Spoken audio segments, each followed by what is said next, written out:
Hoya of the day. This is the Lacanosa snowcaps, and depending on its genetics, you'll see more leaves that look like this. But it's also beautiful because of the green foliage that it gives and that added subtle touch of the white splashes. They promote blooms that smell so wonderfully, similar to the Crowiana.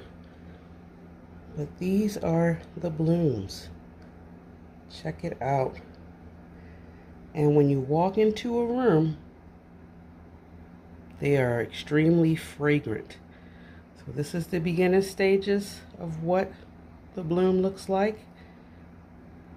And this is the after. Hoya lacanosa snowcaps.